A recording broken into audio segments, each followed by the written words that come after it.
নমস্কার, নতুন আরেকটি ব্লগে আপনাদের সবাইকে স্বাগত। তো এখন সকাল 5:30টার মতো বাজে, আর আমি সকাল সকাল উঠে পড়েছি ছেলের টিফিন বানানোর জন্য। ছেলের স্কুল আছে, আর এদিকে দেখো আমার পুচকুসোনা উঠে পড়েছে আমার সঙ্গে সঙ্গে। কিন্তু ওকে কোলে নিয়ে তো বসে থাকতে পারছি না, তো ওকে শাশুড়ির কাছে দিয়ে আমি ছেলের জন্য টিফিন বানাতে চলে গেলাম। তো এরপর আমি ছেলেকে রেডি করিয়ে এই যে গাড়ির জন্য দাঁড়িয়ে আছি, তো ওকে গাড়িতে তুলে দিয়ে তারপর বাড়ির দিকে যাব। তো আমার ছেলে এতটাই দুরন্ত যে গাড়ি চলে এসছে তবুও দুষ্টুমি করেই চলেছে। আমি বলছি এত করে যে এক জায়গায় চুপচাপ দাঁড়া, ও দাঁড়াবেই না, ও ওর মতো দুষ্টুমি করেই চলেছে। তো এরপর আমি ওকে গাড়িতে তুলে দিলাম।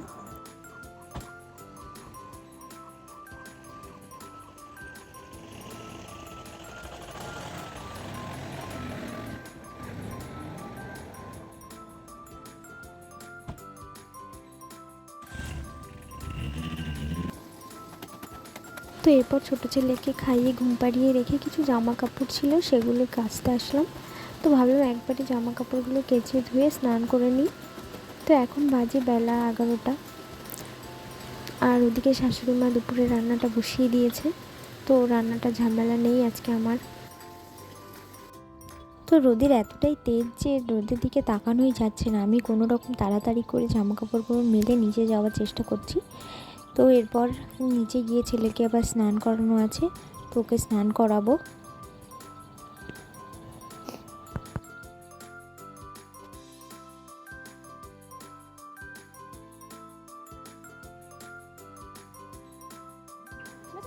তো নিচে চলে এসেছি, এই যে এবার ছোটো ছেলেকে স্নান করাবো।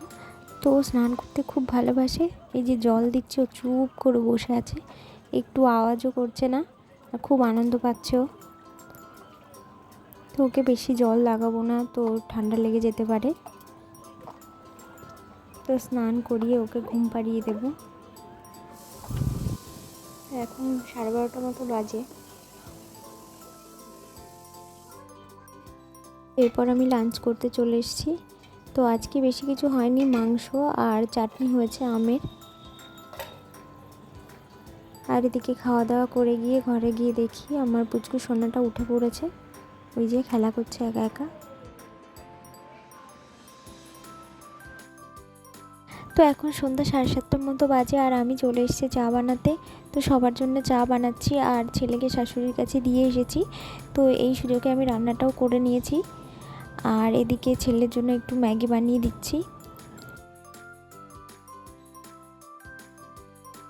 তো ঘড়িতে এখন 11:30 মতো বাজে রাত, আর হাজব্যান্ড এইমাত্র বাড়িতে এলো, আর ওই যে দোকানের মালপত্র সব নামাচ্ছে।